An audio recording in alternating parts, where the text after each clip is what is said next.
Gloria a Dios. Leemos la palabra del Señor con reverencia y para la edificación de nuestra alma. Primera de Samuel, capítulo 24, versículo 4, dice la palabra del Señor.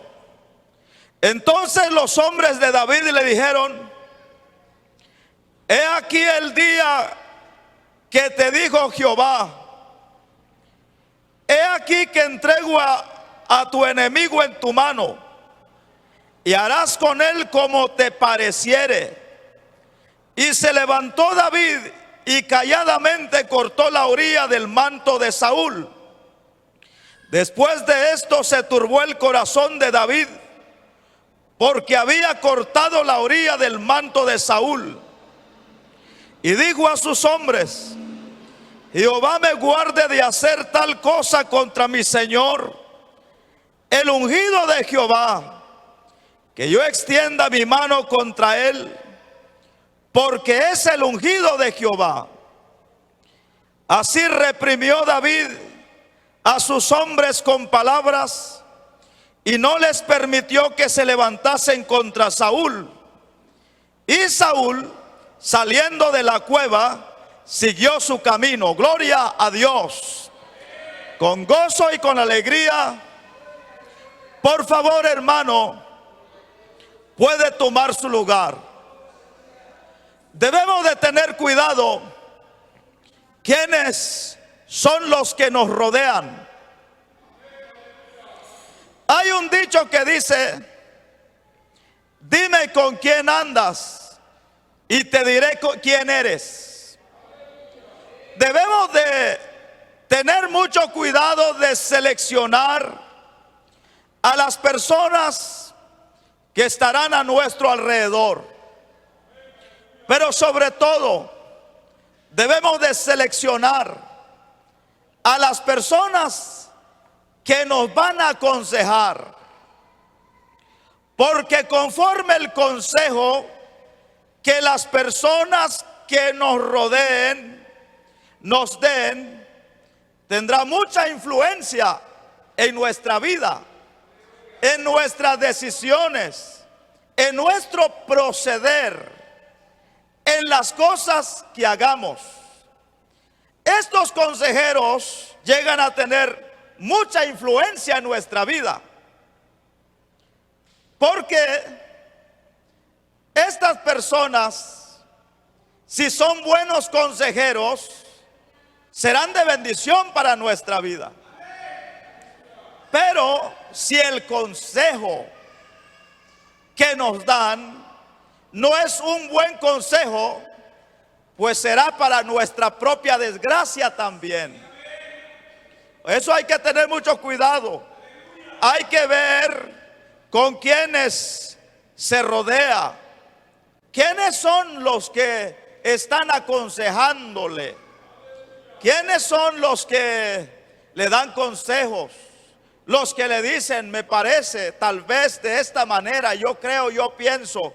Y hasta habrán personas que le pueden decir: yo siento de parte de Dios, pero tal vez ese sentir supuestamente de parte de Dios puede ser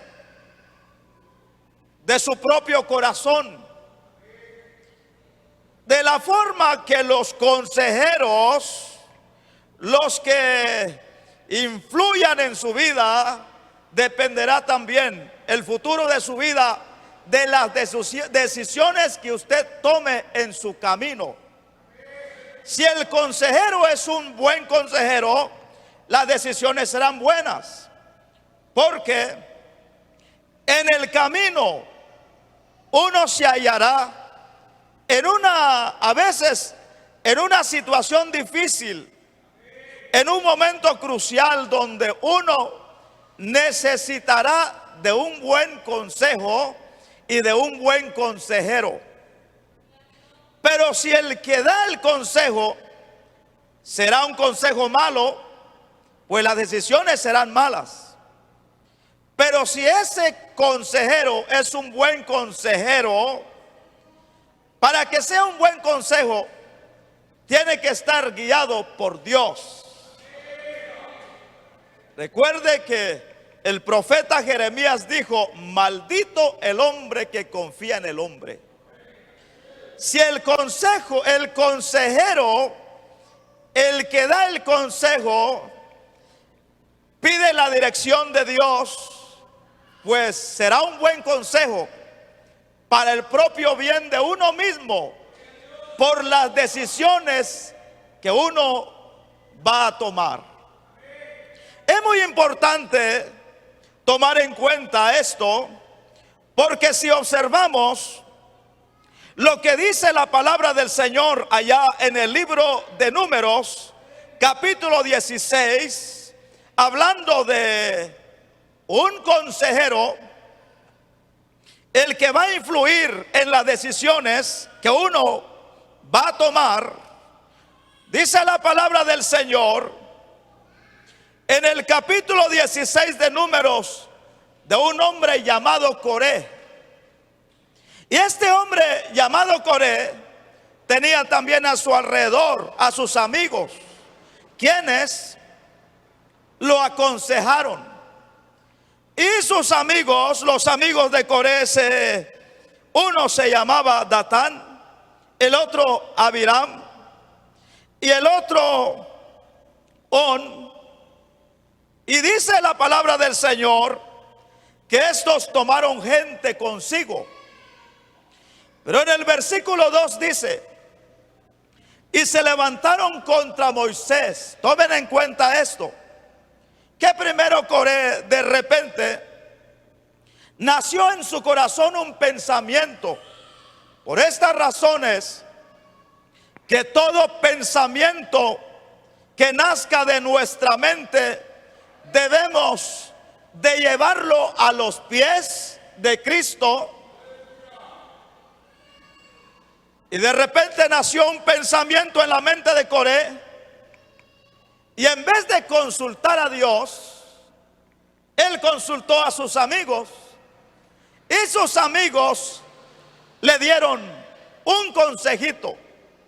¿Quiénes eran los que rodeaban a Coré?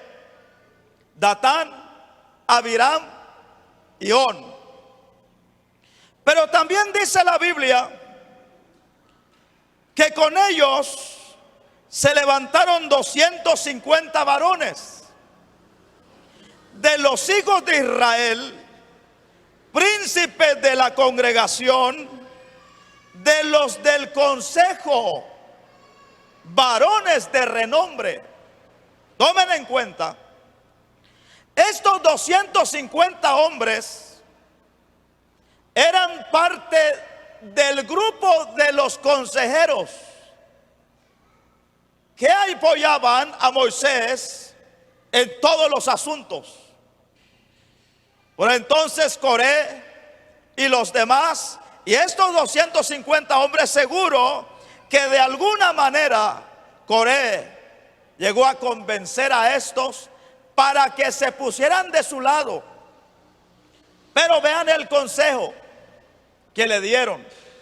Por eso hay que tomar en cuenta, mi hermano, quién le está aconsejando. Le hago a usted en este momento una pregunta: ¿quién le está aconsejando a usted? ¿Quién le está susurrando a sus oídos? ¿Quién es el que le responde a sus preguntas que le dicen? Porque yo, mire, mi hermano, en el camino que uno ha caminado, yo me he encontrado con personas, miembros de la congregación, que no le consultan al pastor, pero le consultan a otro pastor.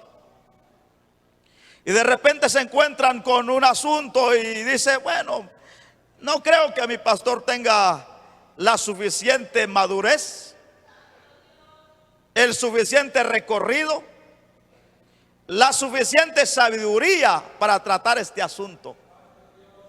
Y de repente se encuentra: este sí. Y consulta al otro. Amén. Pasando por alto al que Dios ha puesto ahí para aconsejarlo. ¿quién más que el propio pastor, como dice la Biblia, que conoce el estado de sus ovejas? Amén. Por eso le pregunto, ¿quién le está aconsejando? ¿A quién está oyendo usted? Porque dependiendo del quién le está aconsejando, ese también influirá en sus decisiones.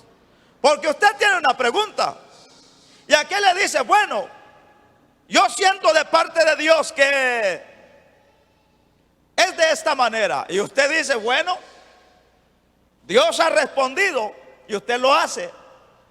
Si es un buen consejo, llegará a un buen puerto. Pero si es un mal consejo, será para su propia desgracia. Vean, que el consejo que necesitaba Coré, que era de la descendencia lejana de los levitas, de pronto un día amaneció con el pie derecho, el pie izquierdo, y dijo, ya no más, ya no queremos que Moisés nos siga teniendo debajo de sus pies. Tanto tiempo que él lo hemos aguantado, que todo es el que decide, que él es el que dice lo que se hace, y que lo que no quiere, pues no se hace.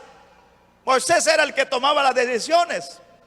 Habrán decisiones, amados en el Señor, que tal vez no les parezca, pero hay que orarle a Dios.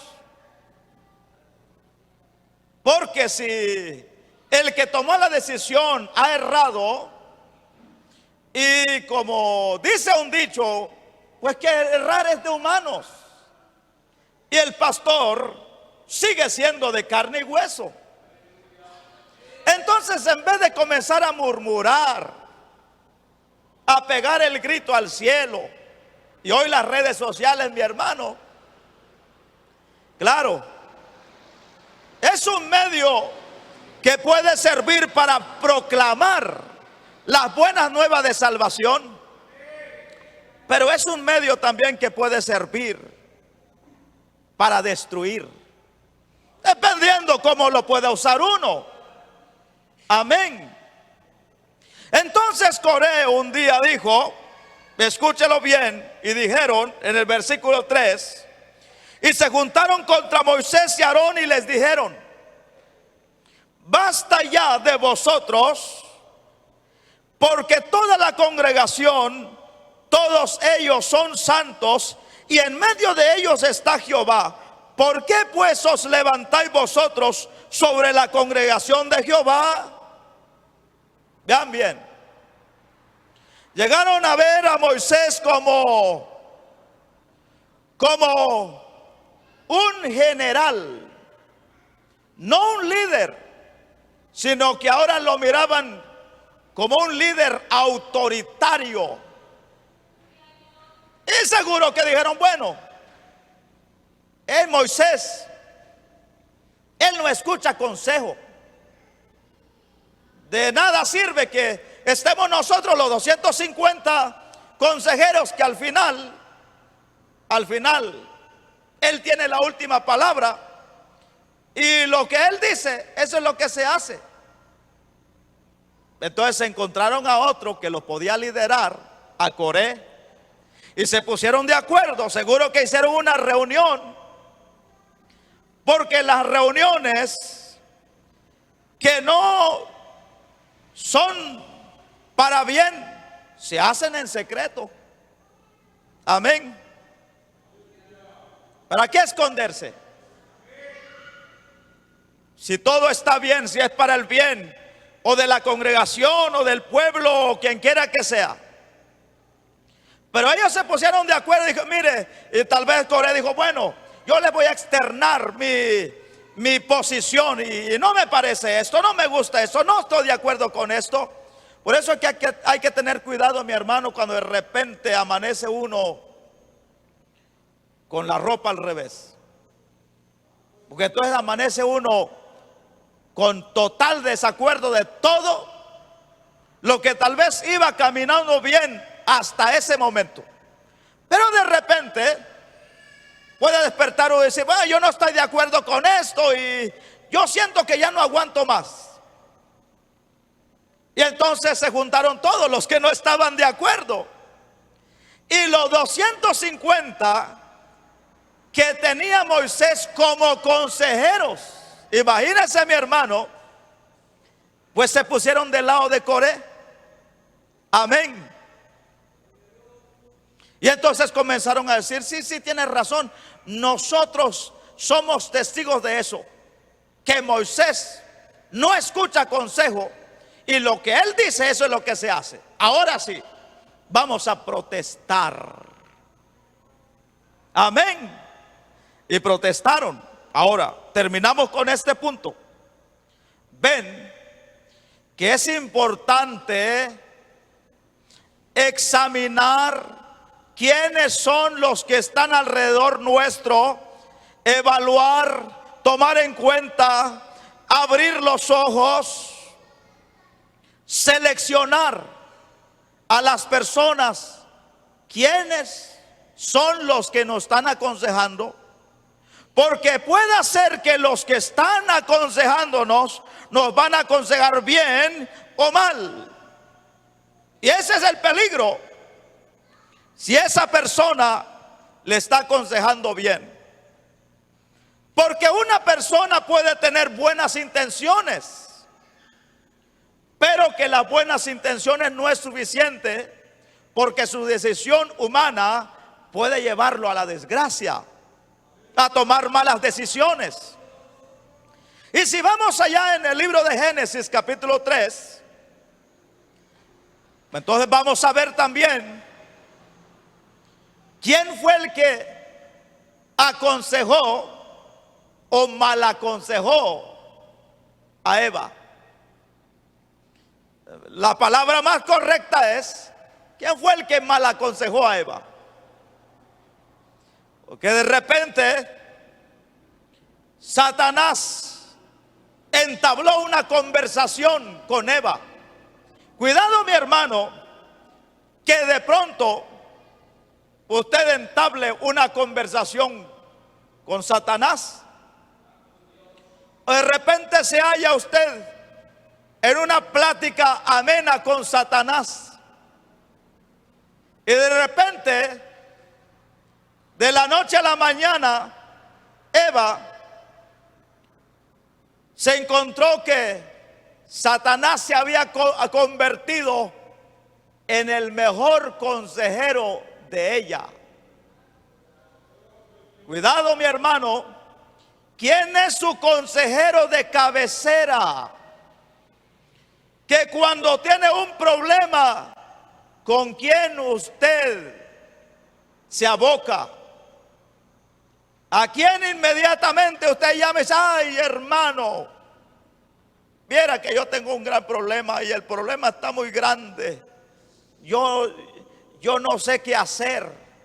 Dígame hermano, aconséjeme, ¿qué voy a hacer? Dame un consejo. Necesito un consejo para salir de esta. Y de repente Eva se encontró en esa situación. Y entonces el Satanás apareció ahí. Hay que tener cuidado mi hermano, porque muchos tienen a Satanás como su consejero. Y hasta muchos lo tienen de consejero de cabecera. El que le dice esto haga, esto es, de esta manera es. ¿Quién tiene usted de consejero? Y entonces de pronto, después de entablar una plática entre Satanás y Eva, el diablo le dice, con que Dios les ha dicho que no coman de ese árbol. No, señor Satanás. No, Dios no dijo eso.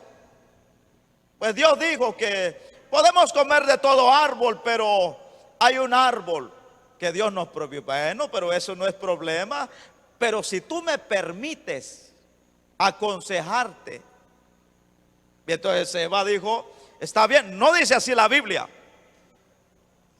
Es la versión mía, que estamos ilustrando el asunto. Entonces Eva, está bien porque necesito un consejo, ¿qué hacer?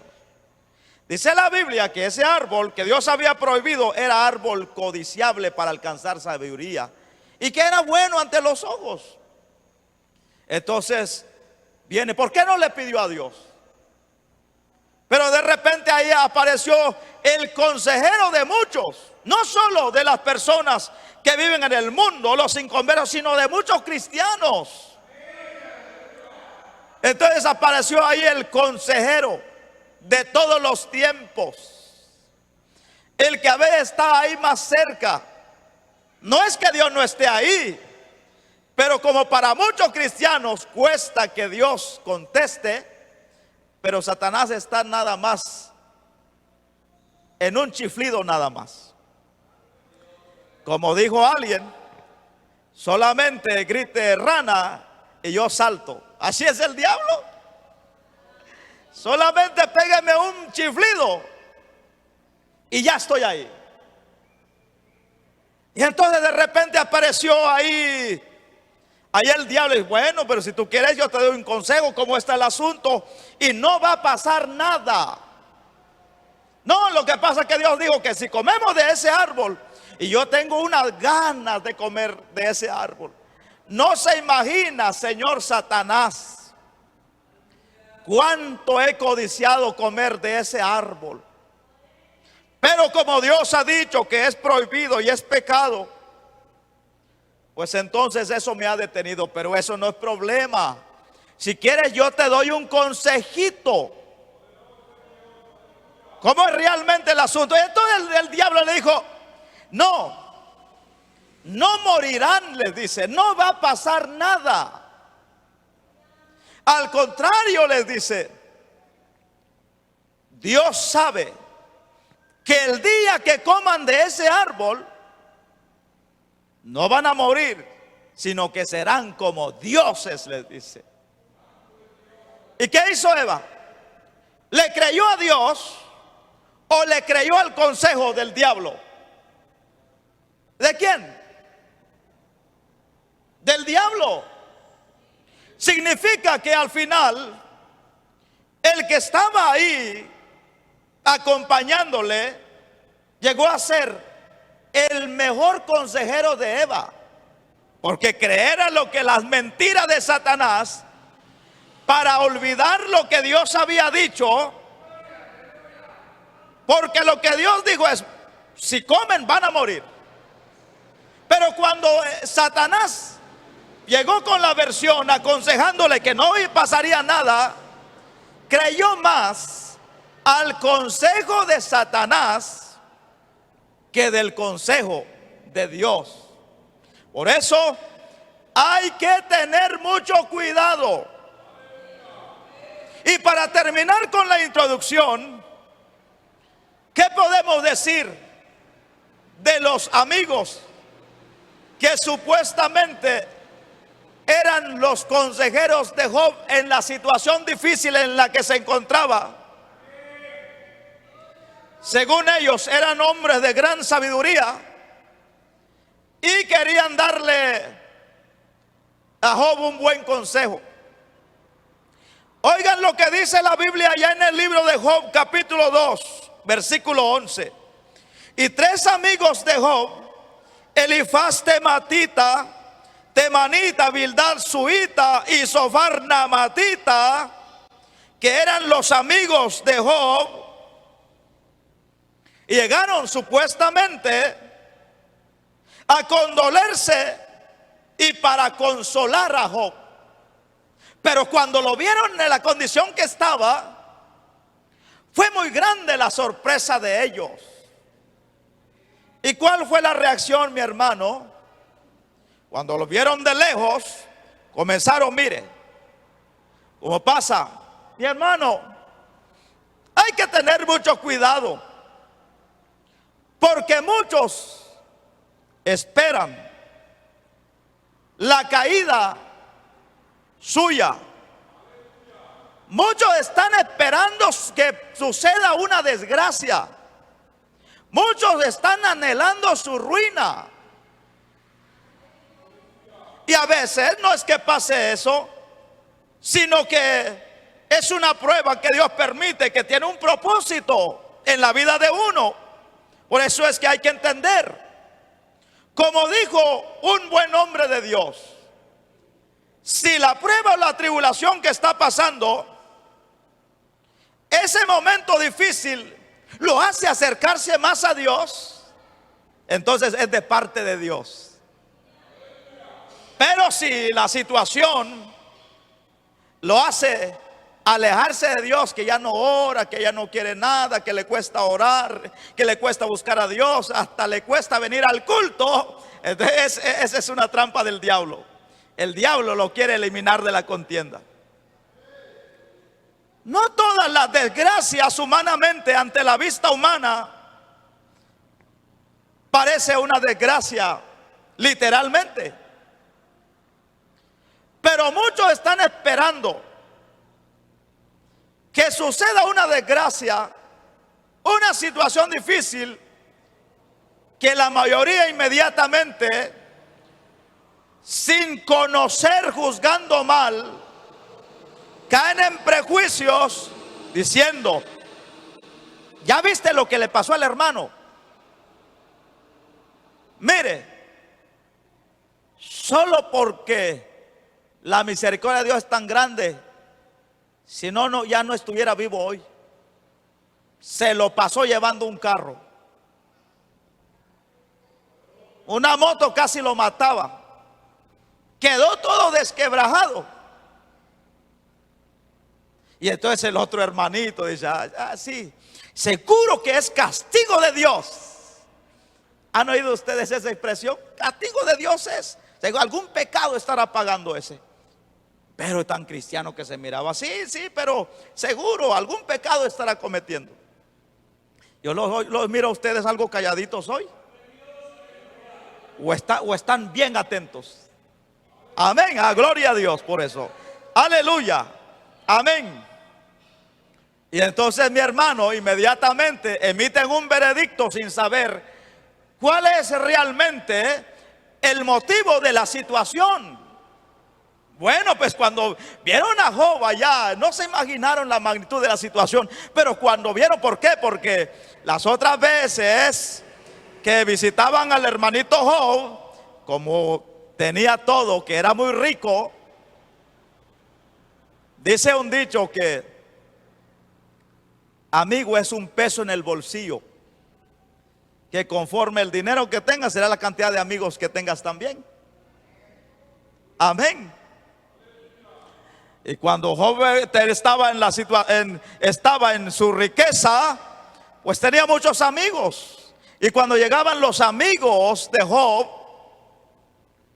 pues los recibía con gran alegría. Mataba seguro que algún chivo, algún cordero, y hacía un festín para darles la bienvenida a sus amigos. Pero de repente, cuando llegaron, al ver la situación de Job, no solo en una miseria terrible, terrenalmente sin nada, sino con un tiesto en la mano, rascándose de la sarna maligna que Dios había permitido, porque Satanás había tocado hasta su cuerpo. Y al ver a Job de lejos, ese Job dice que no reconocieron a Job. Y entonces comenzó la murmuración allá lejos: santo Dios, la sangre de Cristo tiene poder. Padre celestial, ¿qué será Job ese?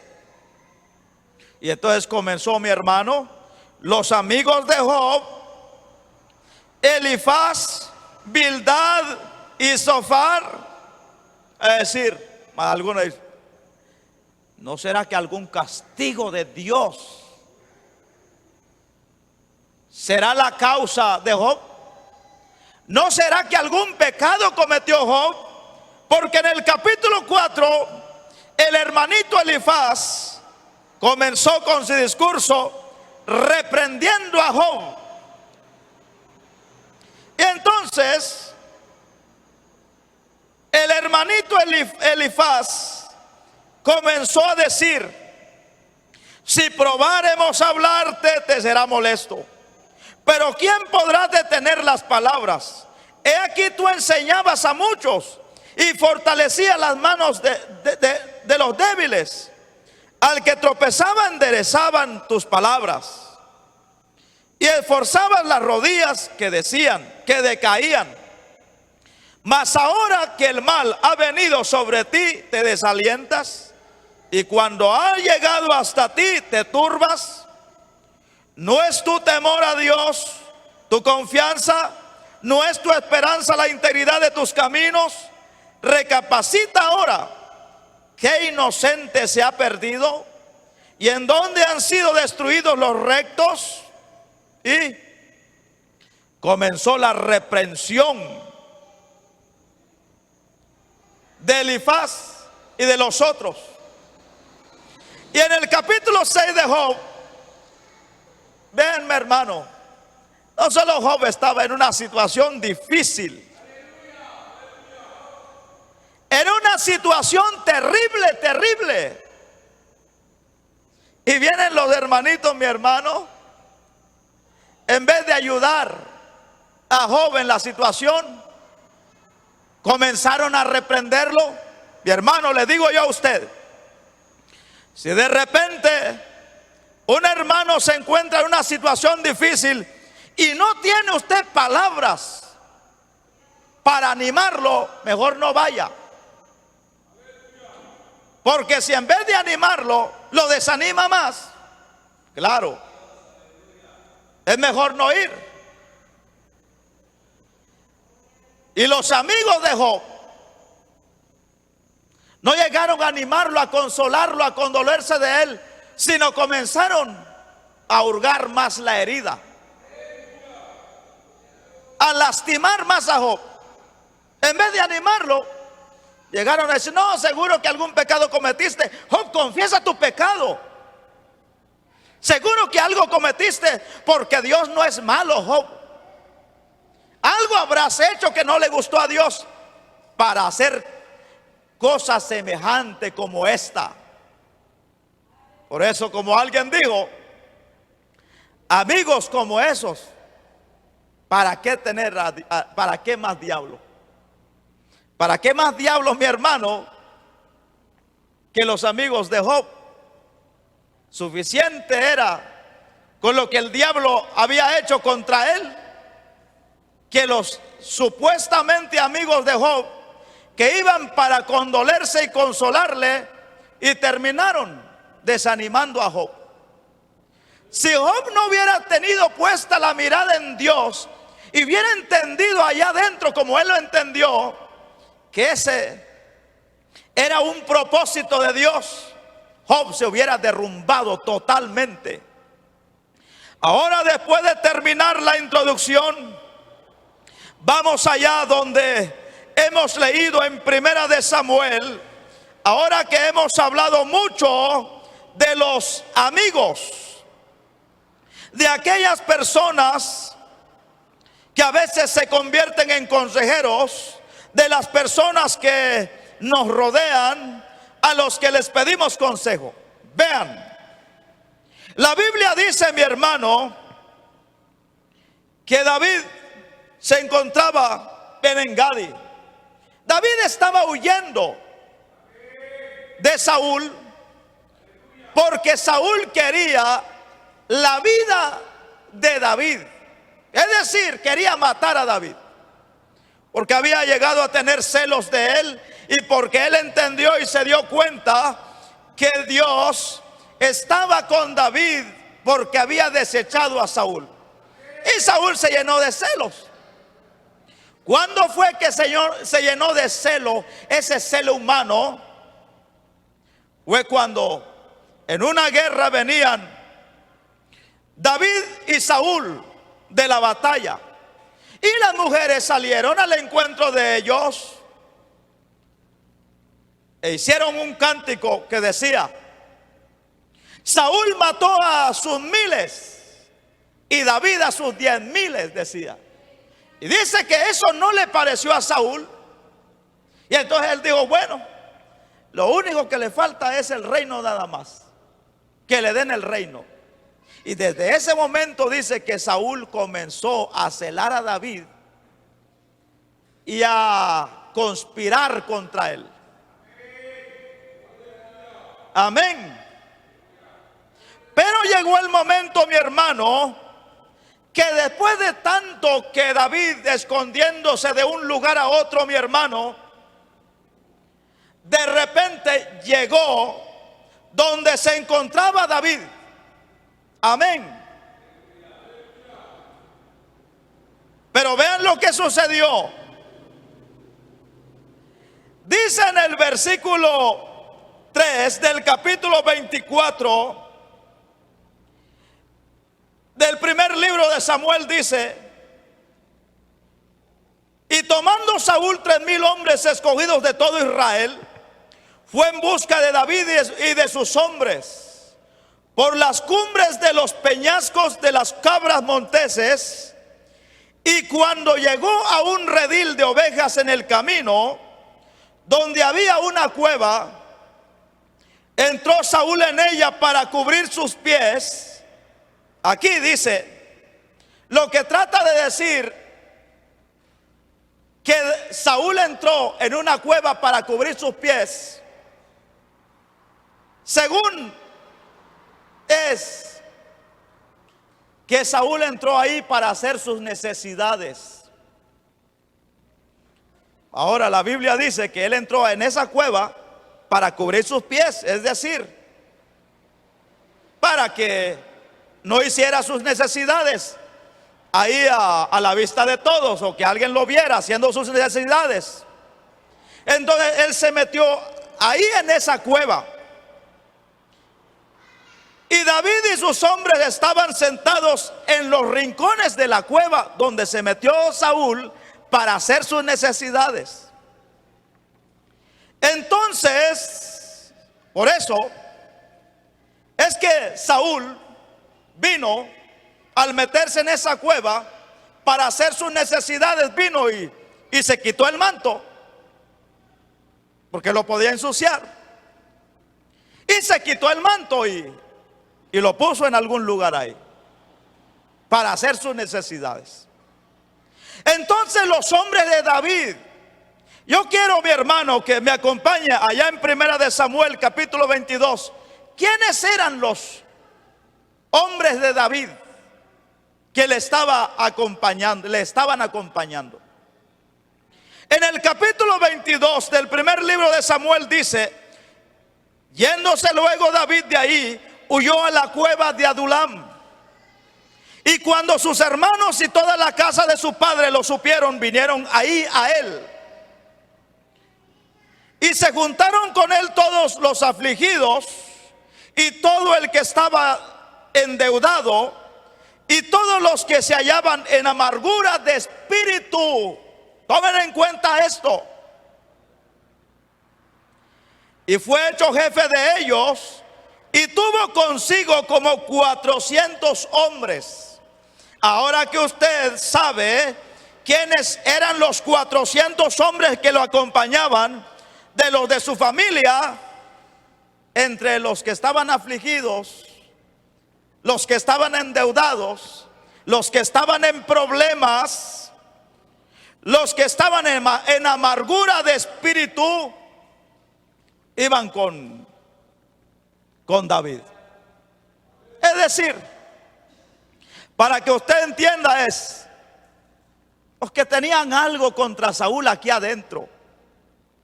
Dios nos libre, hermano, que haya algo allá en el fondo de nuestro corazón contra alguien, pero que lo reprimimos, porque tal vez, como muchos cristianos, están orando hasta que Dios haga justicia. Y se fueron para David. Nosotros, mire, hicieron jefe a David. ¿Quiénes eran? Muchos de ellos eran los que estaban en amargura de espíritu, que había algo aquí en el corazón. Amén, hermanos. Que tenían algo y que estaban, tal vez, como dicen muchos cristianos, esperando que Dios hiciera justicia. Ahora entonces se encuentra Saúl ahí cerquita de David en sus manos, porque él se fue solito a hacer su necesidad, mientras los 3,000 hombres estaban allá a lo lejos esperando que Saúl saliera. Ahora dice el versículo 4: entonces los hombres de David le dijeron, los afligidos, los endeudados y los de amargura de espíritu, le dijeron a David: he aquí el día de que te dijo Jehová, he aquí que te entrego a tu enemigo en tu mano y harás con él como te pareciere. Vean, mi hermano, ¿quién lo está aconsejando? ¿Quién está alrededor suyo? Arrebaste tu oportunidad. Muchas veces Dios pondrá en nuestras manos a nuestro enemigo para oprimirlo. Pero cuando Dios ponga a nuestro enemigo en nuestras manos, será para probar nuestro corazón que hay aquí adentro. Si hay amargura de espíritu, pues muchos dirán: esta es mi oportunidad. Estos estaban amargados porque hasta habían sido afligidos y estaban endeudados. Tenía un problema encima. Entonces vinieron y como ya tenían a David como jefe, mi hermano, hay que tener cuidado quién lo está aconsejando, porque no sea, amén, no sea que de repente usted esté cerca, gloria a Dios, esté cerca de un despeñadero, y que el que supuestamente le quiera dar un consejo, le esté dando un consejo, que en vez de darle un consejo, o el consejo que le dé sea para darle un empujoncito para que usted termine en el abismo. Entonces vinieron y aprovecharon y dijeron: bueno, es como si le hubieran dado un empujoncito a David, pero era empujarlo al abismo. Por eso hay que ver, hermano, ¿a quién está oyendo usted? ¿Quién le está aconsejando? Le dijeron: bueno, es tu oportunidad. Y ellos se inventaron eso. Ahora, como dijo Dios, como te dijo Dios, yo voy a poner a tu enemigo en tu mano. Y mira tú, a ver qué vas a hacer con él cuando yo ponga a tu enemigo en tu mano. Y entonces lo regresó David, dijo: bueno, sí, gracias por el consejito, Dios te bendiga. Y otros hasta pagan por un consejo. A veces es un consejo malo que reciben, hermanos, para su propia desgracia. Y entonces David oyó el consejo que les dieron e hizo lo que le dijeron. Vean lo que hizo David. Y se levantó David y calladamente cortó la orilla del manto de Saúl. Pero vean lo que pasó. Después de esto se turbó el corazón de David, porque había cortado la orilla del manto de Saúl. David aún no era rey, pero Dios ya lo había ungido como rey, pero aún no se había sentado en el trono. ¿Recuerdan que Samuel le dijo a Saúl que Dios lo había desechado y que se había buscado a un prójimo suyo conforme al corazón de Dios? Antes de poner a David en el trono como rey de Israel, Dios le permitió un proceso. Si David hubiera quitado, no solamente cortado el manto de Saúl, sino también lo hubiera matado, jamás Dios lo hubiera puesto en el trono de Israel, porque entonces sería un hombre asesino.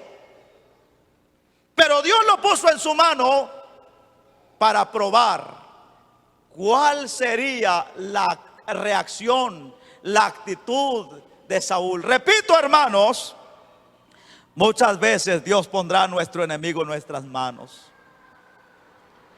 ¿Qué haría usted si de pronto su enemigo Dios lo pusiera en su mano? Y si su enemigo estuviera en una situación difícil, mi hermano. En una ocasión, y me gustó mucho esa historia, y me lo guardé en el corazón.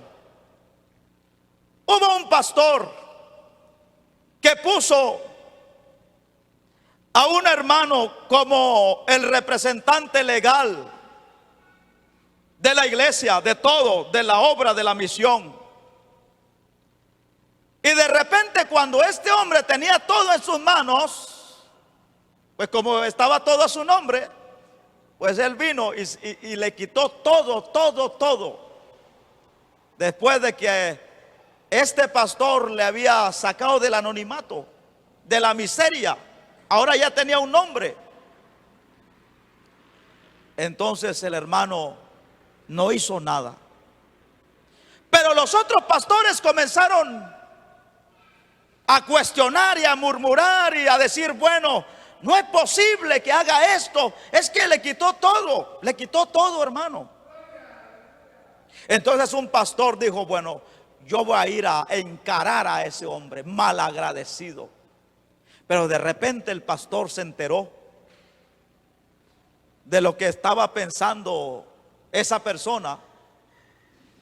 Y llegó un día a la oficina de él y le dijo, golpeó con fuerza el escritorio de ese pastor que quería ir a encarar a aquel pastor que se había robado todo, que no le había costado nada. Y entonces llegó el pastor y le dice, te prohíbo que vayas a hablar con él. Y aún le dice, si yo supiera que hoy ese pastor se estuviera muriendo de hambre, yo voy y le llevo comida para que coma. Dice mi hermano que cuando oyó el pastor eso se desarmó al oír que a pesar de que le habían quitado todo, este hombre todavía tenía espacio en su corazón para con aquella persona que le había hecho tan grande mal. Ahora está Saúl en las manos de David, pero Dios lo había puesto ahí para ver cómo reaccionaba David. Si reaccionaba como un ser humano o conforme al corazón de Dios. El apóstol Pablo dijo, ya no anden conforme a la carne, sino conforme al Espíritu de Dios. Si su enemigo tuviera hambre, mi hermano, y de repente usted se entera que está en la miseria, ¿le llevaría a usted de comer? O de, ay, Dios me contestó, ese es castigo de Dios. Ahora Dios ha hecho justicia. Hay que tener cuidado, mi hermano, con quienes usted se rodea y a quienes está escuchando. Porque tal vez la influencia que están siendo para usted es que le están sembrando amargura, odio, rencor, resentimiento contra aquella persona. Pero si usted dice, sí, es que yo tengo motivos, es que es grande la injusticia. Ahora, ven el consejo que le dieron a David. Y David accedió y dijo, es verdad, y vino y cortó. Pero al cortar el manto, el borde del manto de Saúl, dice que después de esto se turbó el corazón de David. Vean bien, si tu corazón te reprende, mayor es Dios que tu corazón. De repente cuando estaba eso, de repente Dios vino y le turbó. Es decir, que Dios reprendió la acción de David, que no debería de haber hecho eso. Y si Dios no hubiera reprendido, turbado el corazón de David, ¿qué venía después de eso? Ahora que ya corté el manto, que ya se dio cuenta, es mejor lo mato de una vez. Eso era lo que pudo haber pasado. Amén. ¿Cómo reacciona usted o qué consejo escucha cuando de repente escucha que alguien le dice: ay, hermano, viera lo que están hablando de ti? Unas barbaridades, unas cosas que dicen de ti. Y entonces viene y dice: ¿y usted se va a quedar callado, hermano? Recuerde que dice el dicho: el que calla, otorga. ¿Han oído ese dicho? Si usted calla, si usted no se proclama, hermano, si usted no sube un comunicado en internet, en Facebook, que lo sepa la gente, que ellos sepan, porque hay gente que están esperando cuál es su posición. Que usted diga la contraparte, hermano. Que usted diga la veracidad, la verdad.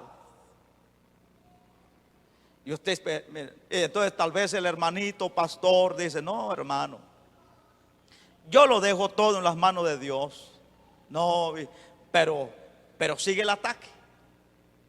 Y sigue el ataque, hermano, viera. Usted sabe qué va a hacer, hermano. Pero aquí vemos que nosotros estamos quedando mal. Y aquí nos están viendo que nosotros somos los malos.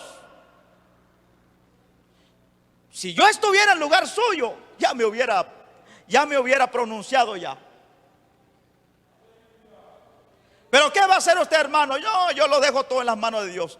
Pero recuerde el dicho que dice que el que calla otorga. Entonces, al final dice: bueno, tiene razón. Le voy a cortar el borde del manto de Saúl. Tiene razón, hermano. Bueno, sí, ¿qué vamos a hacer, hermano? Ayúdeme, ¿qué vamos a hacer? Y entonces ahí están los 250 consejeros. Amén. ¿O están ahí los de amargura de espíritu, los afligidos y los endeudados?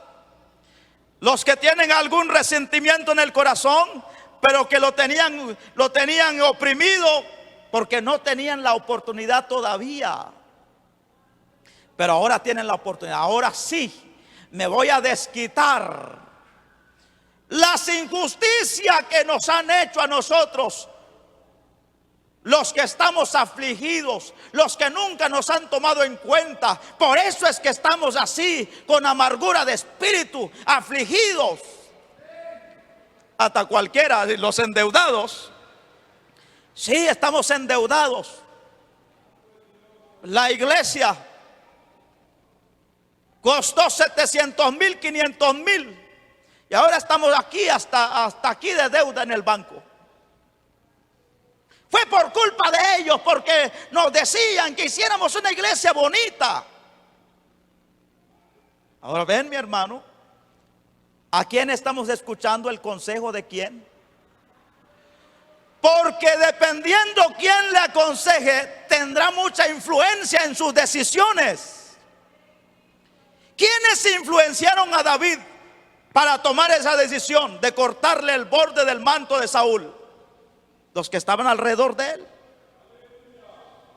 Entonces el hermanito, después de tanto, como el ataque, el bombardeo es fuerte, y si usted no hace nada, si no se defiende, aquí vamos a morir todos. Y muchos, mi hermano, están más atentos, tienen mucho más cuidado su personalidad. Amén. Que tienen mucho cuidado que no dañen su imagen. Hay dichos que tienen relación con la palabra de Dios, pero hay dichos que no. Por ejemplo, se dice: hermano, usted se va a callar, ver a unas barbaridades que hablan de ti, hermano, que usted es un adúltero y que usted es un ladrón. Yo les digo a ustedes, en la iglesia donde salimos para venir aquí, Dios lo sabe, que pasamos dificultades terribles. Y cuando venimos, que a veces por ir a vender las comidas de la iglesia, a veces eran los últimos 10 quetzales que tenía en la bolsa, y lo utilizaba para echarle combustible a la motocicleta para ir a vender la comida de la iglesia. Y no agarraba nada. Y a veces nos quedábamos sin comida en la casa por la obra de Dios. Pero después de que ya estábamos aquí en San Francisco, de repente me enteré que una hermanita de la iglesia comenzó a decir que yo me había robado 4,000 quetzales del fondo de la iglesia, y que hacían falta 4,000 quetzales del fondo de la iglesia. Ahora yo quiero decirles, yo no soy de palo, soy de carne y hueso también. Me dolió tanto, yo lloré, mi hermano. Me dolió tanto porque Dios sabe. Pero soporté. Me quedé callado, no dije nada. Yo escuché y pasó. Pero si yo hubiera escuchado los consejos, ¿usted se va a quedar callado? Como oigo a muchos que dicen: no, a nosotros nos han enseñado a arreglar cara a cara el asunto. No va a ir, hermano. No, Dios sabe que no es verdad. Y tal vez el pastor dice: no, yo he aprendido a esperar en silencio en Dios. No, hermano, es que hay que hablar, hay que pronunciarse, hay que decir algo, porque estamos quedando mal delante de todo el mundo. Entonces, los que están aconsejando le dan un empujoncito para su propia desgracia.